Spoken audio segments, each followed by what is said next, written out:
Hi, everyone. Welcome to Filling in the Gaps of Family Folklore with Samantha Paige Rosen, who is a queer writer, teacher, and tutor. Her nonfiction and fiction has appeared in Electric Literature, The Washington Post, Ms. Magazine, Post Road, The Rupture, and elsewhere. She earned an MFA in creative nonfiction from Sarah Lawrence College and a BA in film studies and government from Smith College. She lives outside of Philadelphia and has 3 cats who are her children. Say hello at SamanthaPaigeRosen.com or on Twitter at Samantha P. Rosen. If you are here in our Zoom, I'm going to put those links in our chat. And if you are watching on YouTube, you can check the description box. But other than that, Samantha, please take it away. Thank you, Ishani. Thanks everyone for showing up. This is so many people. As Ishani said, I'm Samantha, Sam. I'm so happy to be with you all today, a minute or two late. I am not known for my timeliness. So the first thing that I would like to do is quickly go around and hear who you are and why you've chosen to attend this Wednesday on the Stoop with me. So to do this in an organized way, I'll just call on people and I hope I pronounce names correctly. So first square for me is it Kasia? Oh yeah, it's Kasha. Hi. Kasha, sorry. No, that's okay. This is my first time joining one of these, and I just saw the topic today, I think on Instagram, and it just is something that's close to me. I have a lot of family back in Poland that I'm not in touch with, and as I write about my life and my family, I'm interested in making stuff up and filling in the gaps, basically. So this just caught my eye. Thanks for having me. Excellent, thank you. Oops, someone just dropped off. Kim. Yeah, I'm Kim. I'm in Seattle and I'm a children's book writer. And I joined, I'm not writing about my family precisely per se, but I do want to tap into that kind of the neighborhood history and write about that as a setting. So I'm interested in learning more about it. Thanks. Very cool. And yeah, I'd also love to know where you're from. Samuel. Hi, my name is Sam and I live in Oakland. And I've been writing for a few years and I've just discovered the short story. And it seems that most of what I write comes back to writing about my family and my upbringing. And so I saw this and it just looked perfect. Great, thank you. I have Susan next. Me? Okay, Yes. I just unmuted myself. Hi, this is also my first time. I've been on the email list for a while and keep thinking, oh, I should, join one of these because they look interesting. And I'm a producer. I write for a living, and work in video, but I have always wanted to do something that was more personal. And this seemed like a very interesting way to get into it because of, especially with trying to write about family things that are little known, or you just know a little bit about them, like from the past. I thought it was a really great topic. Yeah, the work that we're going to be looking at of Janine Willetts is And I'm excellent from, for that. And I live in Bucks County, sorry. Oh, in Bucks County, perfect. Yeah. Let's see. I see Mona on my screen next. If you want to say hello. And if for some reason anyone doesn't want to say hello, you can also just say pass. Or if you'd rather me read something about you, you could type it into the chat. Don't mean to put anyone on the spot. I'm in Central Indiana and I mostly write poetry. I'm also working on a novel, but my poetry is, a lot of it is nonfiction poetry about growing up with an addicted mother, with and a single mother household, and that the way that was for me. So very interesting. Thank you. Next, I see Deirdre. Hi, I have to admit that I have been making some soup and I didn't time myself well, so I cannot believe what I look like right now. But I am here in Bryn Mawr and just so intrigued with the title. I think because I have two sisters and we remember our childhood in our own way, and it's not always the same way. Interesting. And so how to just, I don't know, find the middle ground for that when we are when I want to write or talk about a story that's in my memory, and their memory is a little bit different from mine. Interesting. I'd like to, if I don't get to that by the end, remind me. I have some thoughts on that. That's interesting. Great, thank you. I'm going to butcher this name. Ikura. Hi, my name's Ikra. Ikra, I'm sorry. That's okay. A lot of people get it confused. I'm in Canada and I'm an undergraduate student close to finishing my university program. And for my senior research project, I'm doing a poetry collection. So I thought this workshop could be helpful. Awesome. And then I have M next.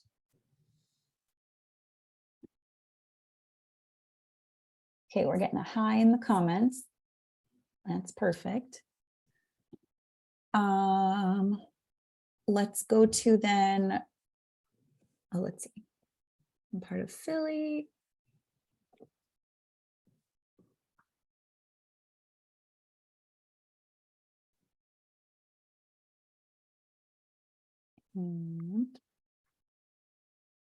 Sci-fi, fantasy, survivor, memoir, typewriter. Very cool.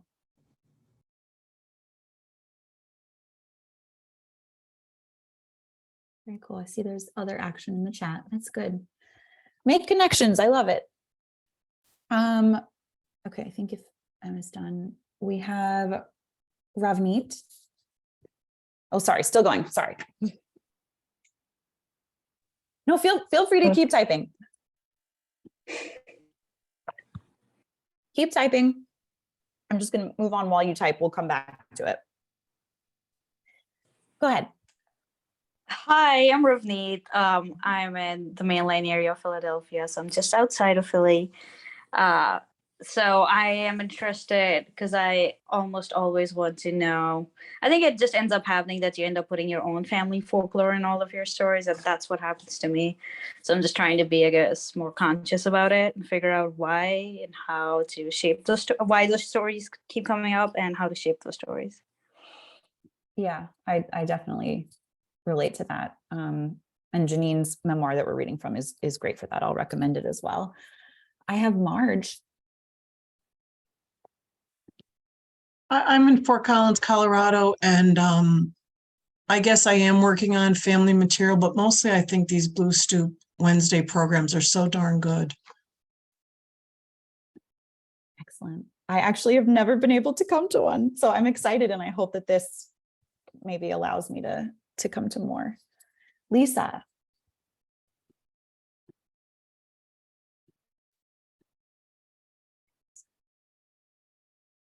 Lisa Cottrell. Okay, we'll move on. Isabella. Hello. I'm in Philadelphia. I'm a writer. I went to Penn for writing, creative writing and such, but now have a day job as all writers do. So part of my pursuit to keep it up, I definitely write memoir. Most recently, on one side of my family, Puerto Ricans who live in Minnesota, the other like Victorian New Englanders. So there's a lot of stories and a lot of unreliable narrators as I try to get the interviews. So interesting. Some interest there. And yeah, so same title was intriguing. Cool. Let's just see. So M was saying, I'm here because my family has secrets. And in my writing, I wind up involving place-based generational history. That's interesting. Heather has said, West Philly, tell ghost stories professionally. That's cool. I used to write poetry, but I'm more interested in writing to explore spirituality, memories, and psychology. And also, I love conversational speech and arranging it into language art. That's a very interesting combination of things. Thank you, Heather.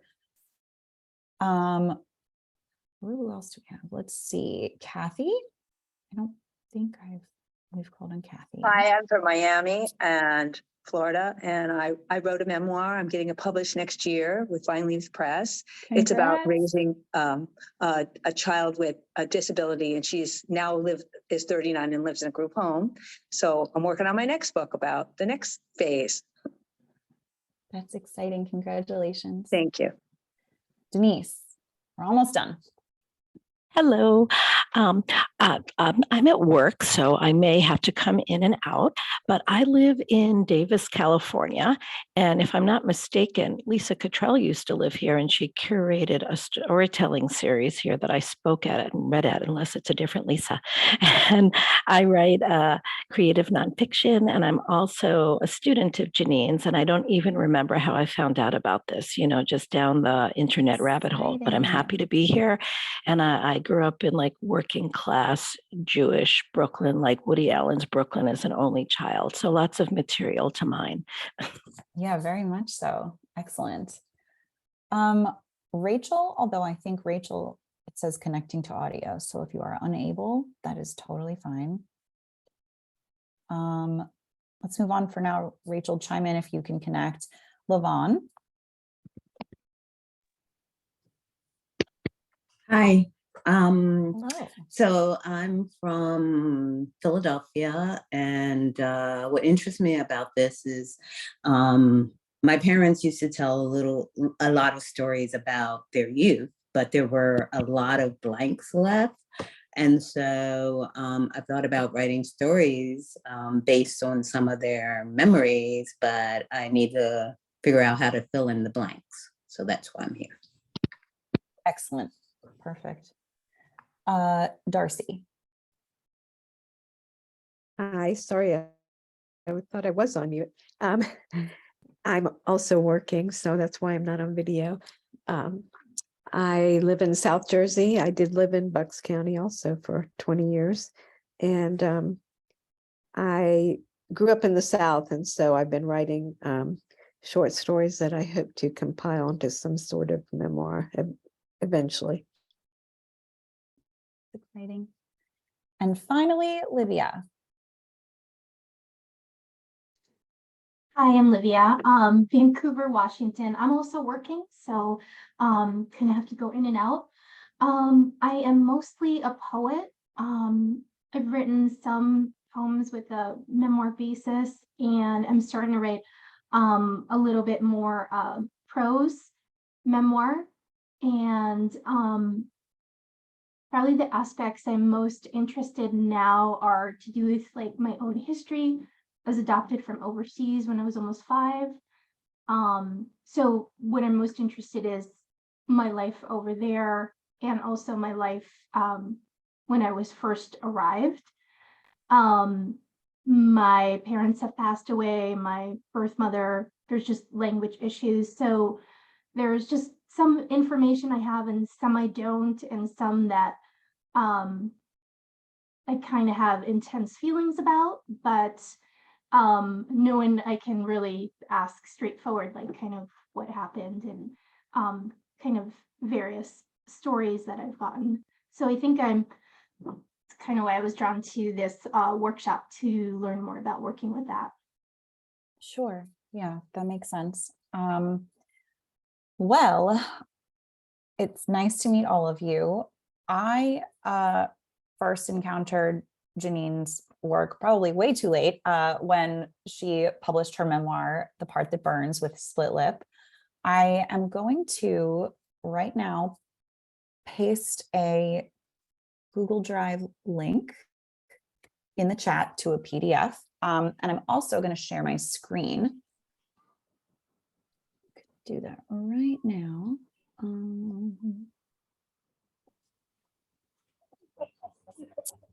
Can everybody see this PDF here, this little excerpt?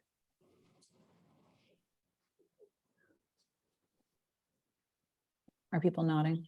Yes. Okay, hold on. I just need to make my my Zoom screen a little bigger. So I read the part that burns because I was assigned Janine's memoir to review for the rupture, and I just loved it. There's so much imagery. There's so much, the characters are so just rich and alive, and it's really just a beautiful book. And there was one scene in particular that stood out to me, and it's a scene where right before this scene, we learn that Janine's mother, who has not been a very sympathetic character in the memoir so far, was aware that Janine's stepfather was abusing her. And did not stop him.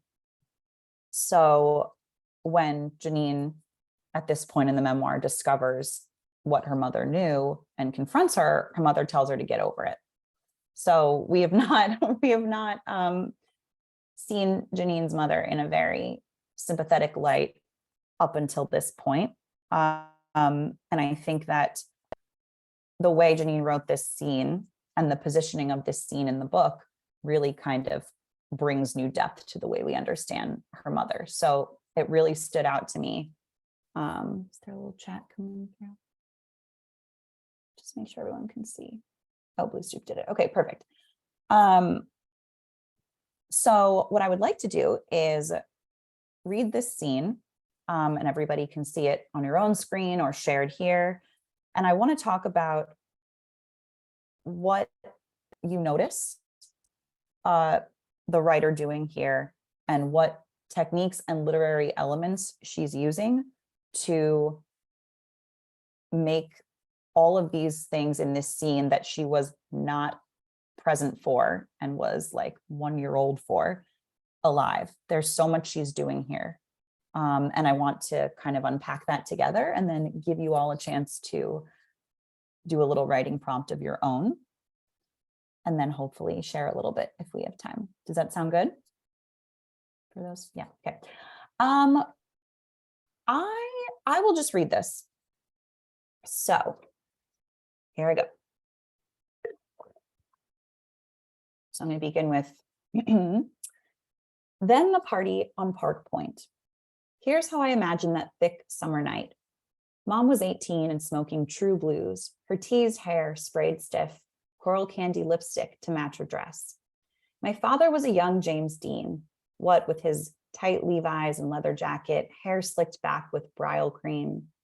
As for me, I was up the hill in the West End at Aunt Flossie's. Mom had roped her younger sister into babysitting. I was probably asleep, maybe crying, maybe gazing at Flossie with my watery newborn eyes, wise and floating. I was still easy then. Park Point is a narrow 7-mile sand spit across the metal lift bridge from Duluth's working harbor. Stretching south from the port of Duluth, the point divides the mean waters of Lake Superior from Superior Bay and the Duluth Harbor Basin.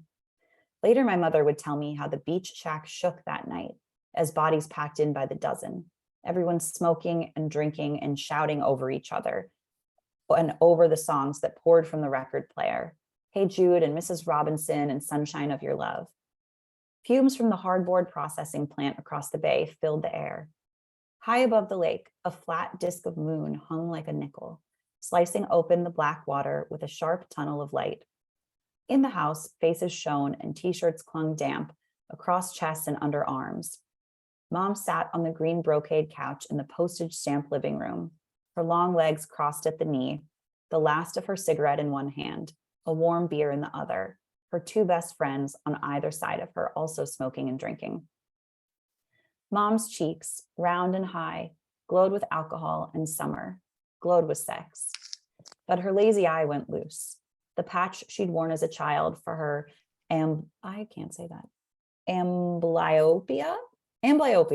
had never corrected the problem entirely, as she watched her young husband holding court in the harvest gold of the kitchen. He was telling his best story, Mom could see, the one about his motorcycle accident on Skyline Parkway. It was obvious in the way he gestured with his arms and his hands indicating the road ahead, indicating the rain, the oncoming car. It was also evident in how the women's lips parted, how their eyes softened with want. Mom clenched her jaw. But wait, he had married her, hadn't he? She sucked in her stomach, still fleshy from me, and yanked at her thick bra straps to hoist up her breasts, hard as rocks and hot with milk. Christ, though, she wanted more. The friend on Mom's right side leaned in and pointed toward my father, whispered something pungent with beer and tobacco. Mom threw her head back and laughed. She tapped her cigarette and watched the long, soft snake of ash fall to the floor. Then, an enormous hollow boom and blinding light. Bodies and furniture rose weightlessly above the ball of fire as windows blew out and the walls of the shack collapsed in 4 directions, falling out like playing cards. The pitched roof billowed up 50 feet closer to the moon before crashing to the ground again. A gas line had busted under the floorboards. Mom's 2 best friends died instantly, while Mom was thrown a dozen feet from the house before landing like a cloth doll on the dirt, shoulder ripped from socket, ear dangling from scalp. We had thought she had died, Aunt Flossie always said. Too many people jumping up and down is how Mom always told it. She flicked a cigarette. My dad continued to say so many years later that it seemed cruel, really, to blame Mom still. Several people were killed in that explosion. As the house burned, flashing lights flooded the sandbar in red and blue. Sirens howled across the water as squads and fire trucks and ambulances rushed to find the house, already reduced to blackened sticks. My father, unhurt, watched it smolder. The brain is an extremely fragile organ. It is made up of delicate soft tissue that floats inside the skull. The severity and permanence of injury to the brain depend on the degree or extent of damage. Specific scale scores should always be used to measure damage to the brain in order to determine the right amount of treatment. Treatment should begin as soon as possible and continue as long as necessary. Should is a slippery word. My mother's ear was sewn back on. Her shoulder was pinned together. That is all we know. So, whether you want to unmute yourself and comment, whether you want to post in the chat, I would love to discuss what you see here at work, from point of view to imagery to character. Let's see, I have a million notes, to foreshadowing, to just how corporeal this is and how much sense of body is in here. What are some of the things that Janine is doing in her work to create a sense of detail and wholeness for an entire scene that she wasn't even present for? Any thoughts? Feel free to just talk.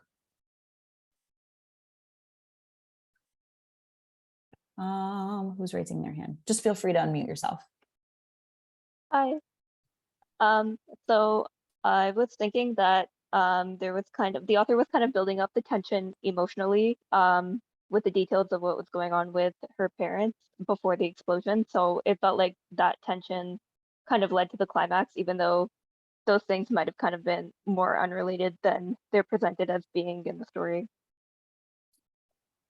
Very true. I think that that's a great point. I think there is tension between Janine's parents and the way that the father is holding court in the kitchen with the women, and the way that Janine's mother is feeling after being pregnant, after giving birth, this idea of wanting more, as Janine said, in her life. I think that's great, and that tension was placed beside the tension of this explosion.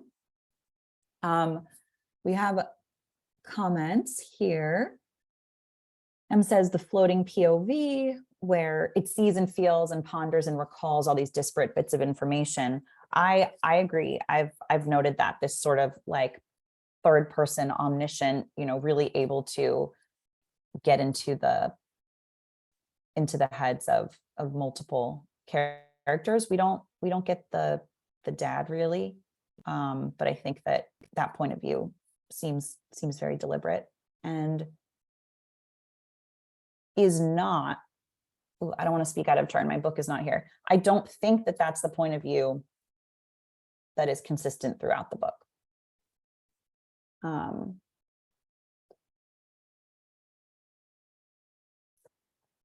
So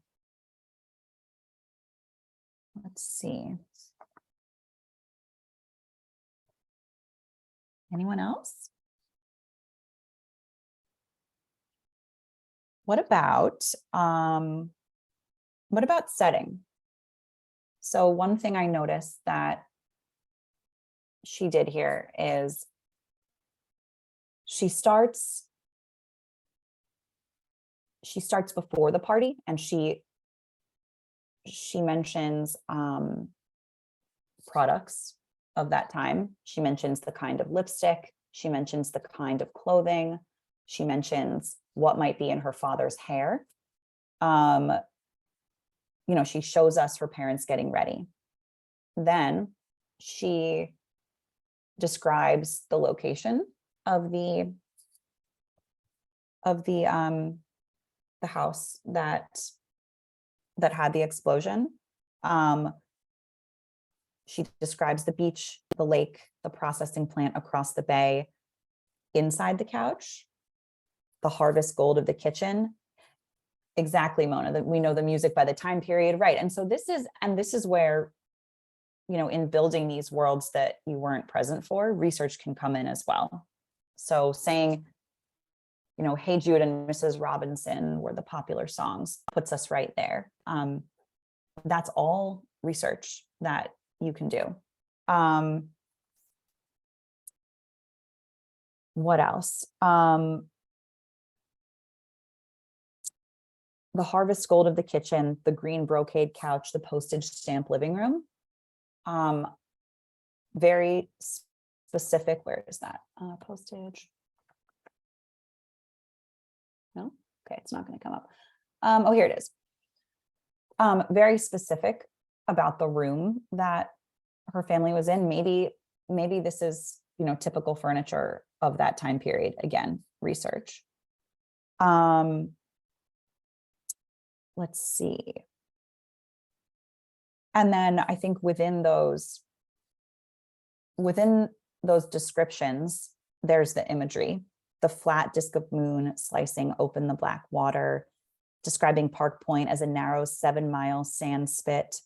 You know, this imagery and meticulous detail down to, you know, the warm beer and cigarette in her mother's hand. Let's see, what's everybody else? Yes, the brand specificity.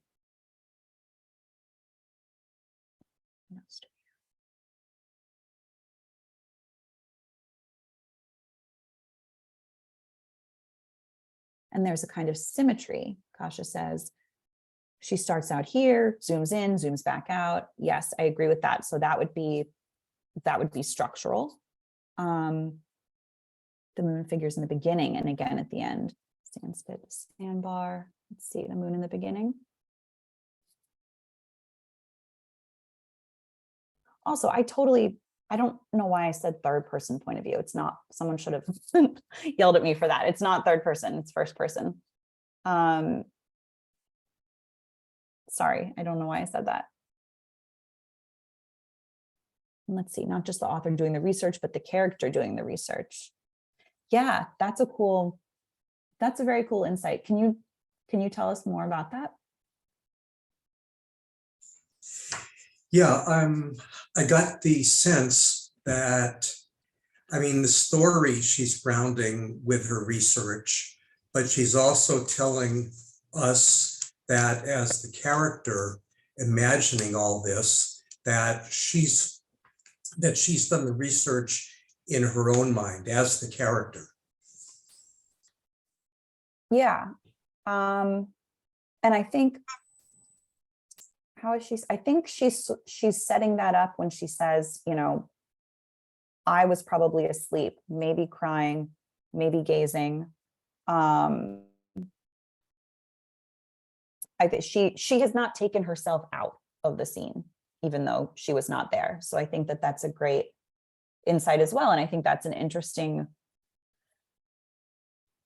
choice that she made to keep herself there when she in fact wasn't. But I think that, to Sam's point, that like I'm following her curious character's mind as she is building this scene for us. And I think that it actually enhances my level of curiosity about this scene. Let's see. Lisa says, I love the way she says her mom told her about how the place, yep, that too, seamlessly shook, place shook, but then seamlessly starts giving very specific description of the messiness without quoting. Yeah, exactly, that too. What else? Let's see. There also is, I don't think I got to unpack this. There is so much body in this. Once again, for someone who was not there, mom's long legs, the way her father gestures when he tells a story. So maybe she knew the way her father gestures when he tells stories, and she just tied that physicality to this specific moment. Mom's jaw clenching as she watches him. So we have this like corporeal external specificity. And then we also have this internal specificity in terms of her mother, her mom's insecurity as her father's holding court. Her mom asking the question, wait, he had married her, hadn't he? I think is a real moment of her mother's internality. And I think really contributes to the sympathetic portrait that she's creating here.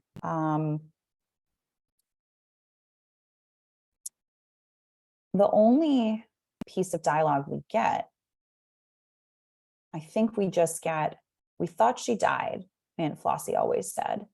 Too many people jumping up and down is how mom always told it. She flicked a cigarette, my dad continued to say. So many years later, it seemed cruel really to blame mom still.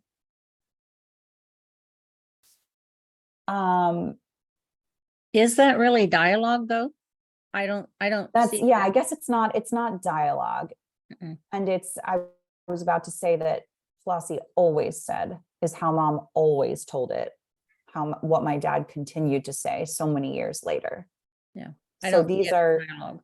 Yeah, not dialogue quite, but these are things that have been repeated to her. The end to me almost feels like a bit of reported, like a bit of a reported piece, when the rest of the scene, didn't so much feel that way. And I think that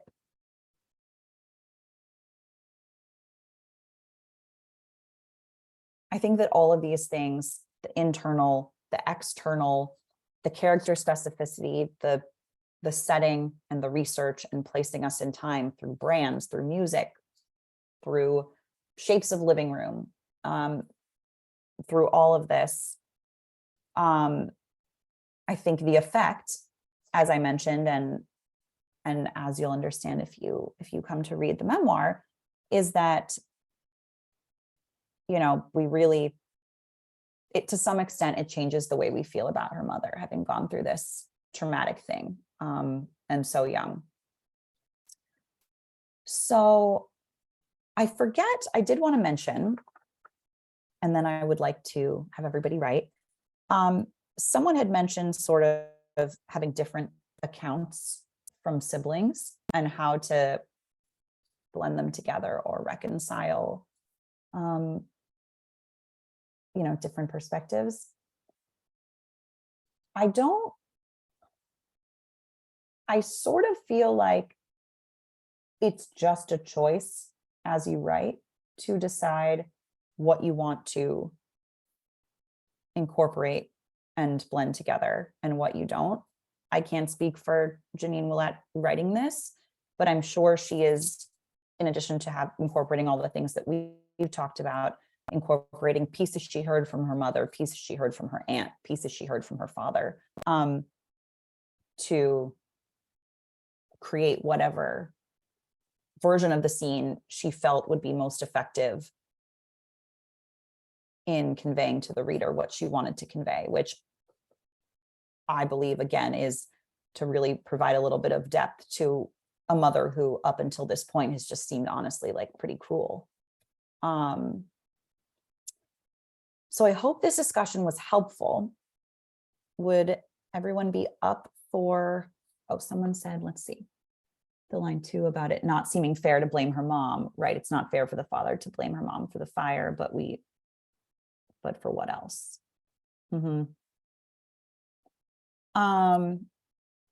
So I have a prompt. Let me stop my share here for a moment.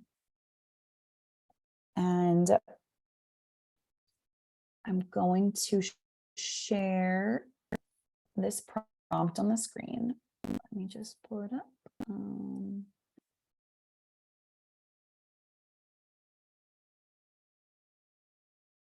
And then everyone will have about 10 minutes to start writing. And if you would like to share, either by pasting in the chat or by reading what you've written, we can share as many people as we have time for.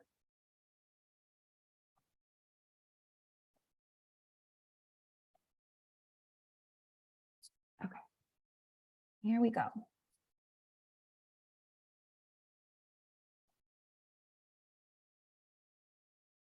Okay, hopefully everyone can see this. So the prompt is, take a specific event in your family history that happened but that you were not present for. Piece of your family folklore. Write the event how you imagined it to be. Fill in the blanks with as much description and sensory detail as possible, and don't be afraid to fictionalize it. Start with the sentence, "Here's how I imagine it happened," and go from there. So take about 10 minutes. And that fictionalize it piece, I think, is important because, again, you're filling in the gaps as best you can to create the best picture you can. So think of all those things we talked about: point of view, character, sensory detail, the body, internality, externality, setting, and have fun. I will chime back in about 10.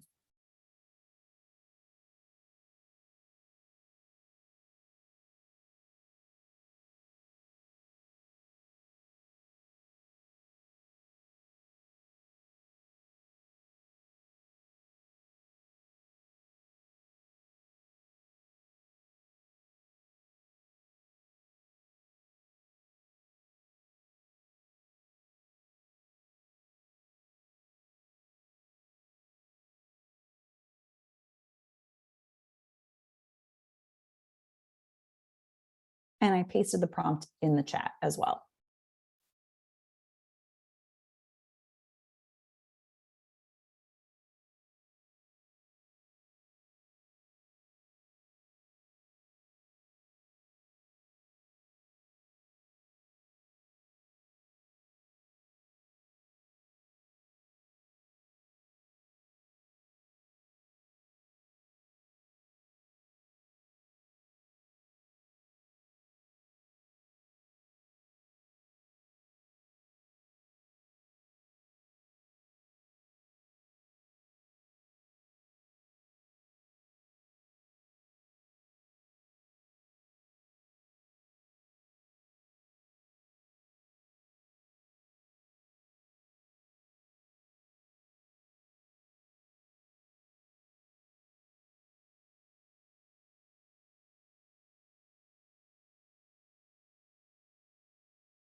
give you like 1 to 2 more minutes to wrap it up for now. I know it's not a lot of time. And you can also, if you like to share, but anonymously, you can post it in the chat and I won't say who it's from if that's appealing to anyone. So just another minute or so.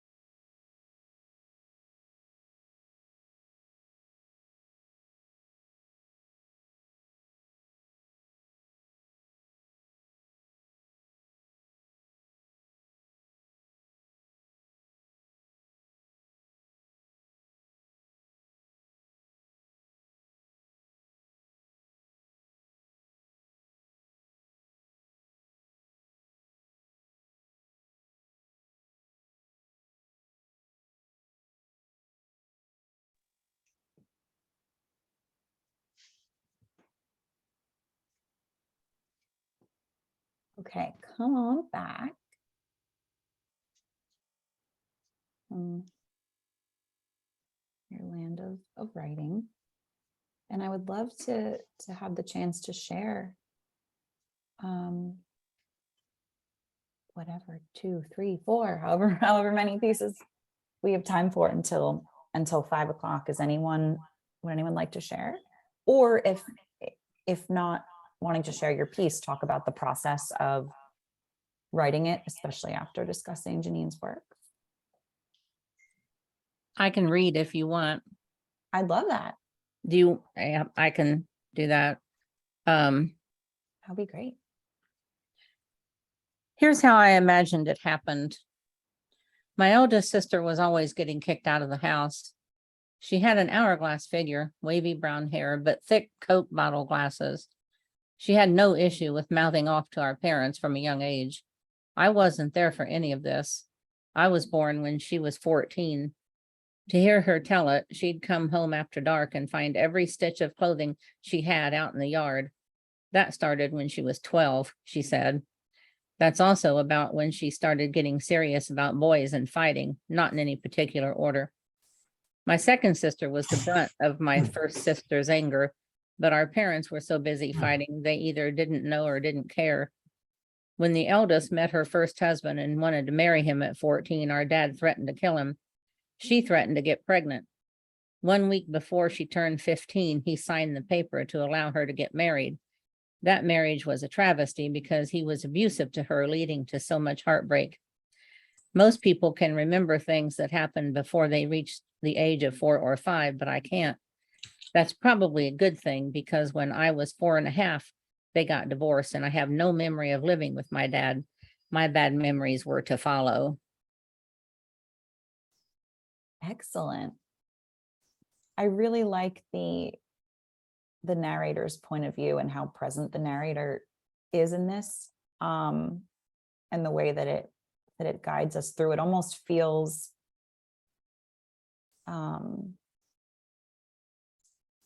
yeah, I really like the presence of the narrator. One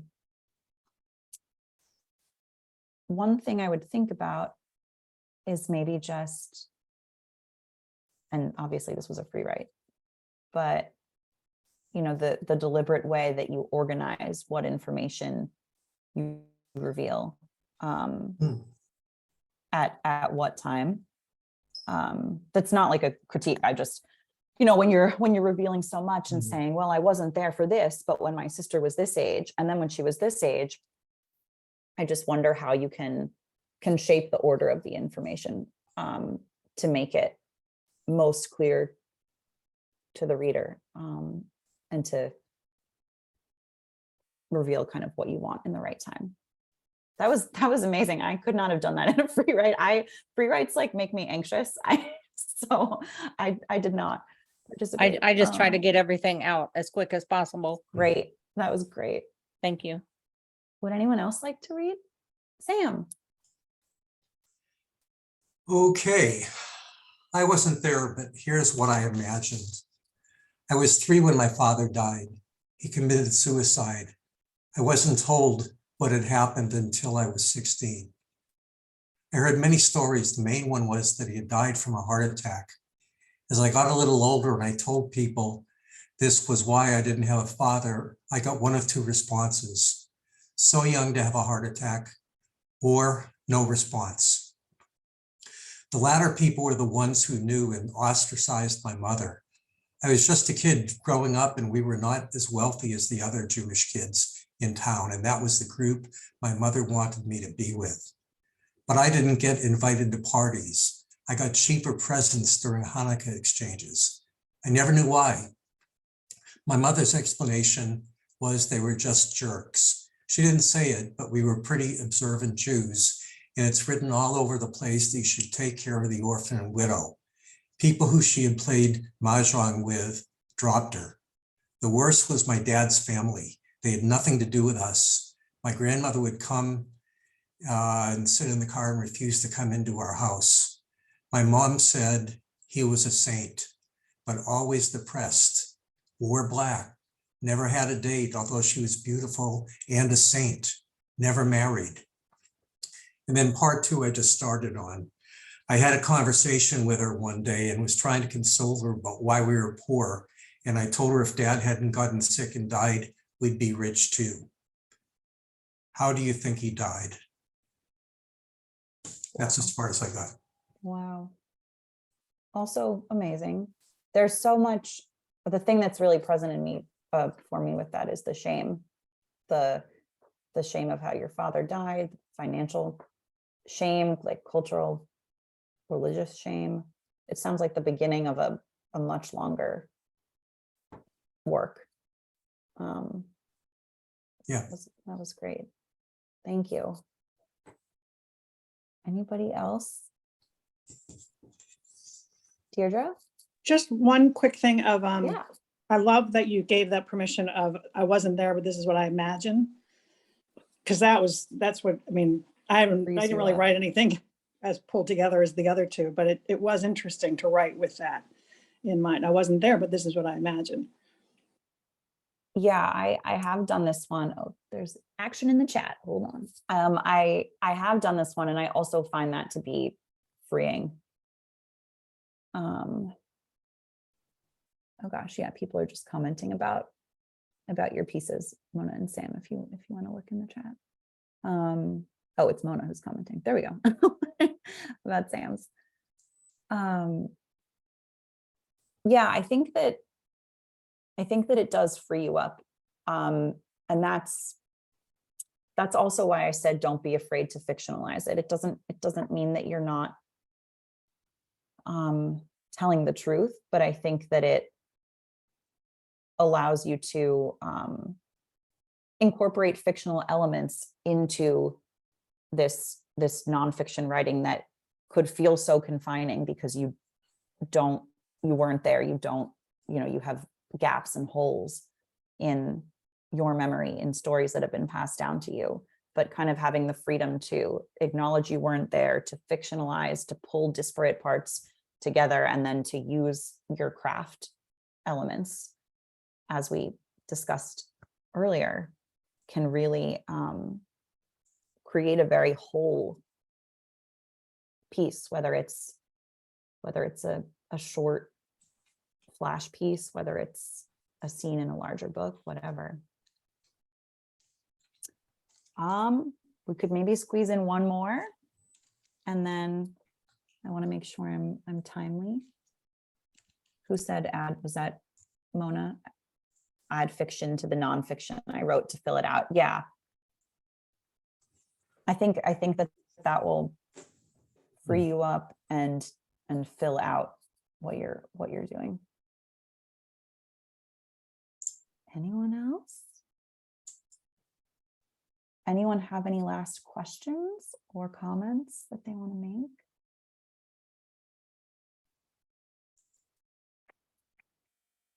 Sorry again for saying the wrong point of view. I think I was a little nervous. Well, I really enjoyed this. It was fun. I'll stop sharing my screen.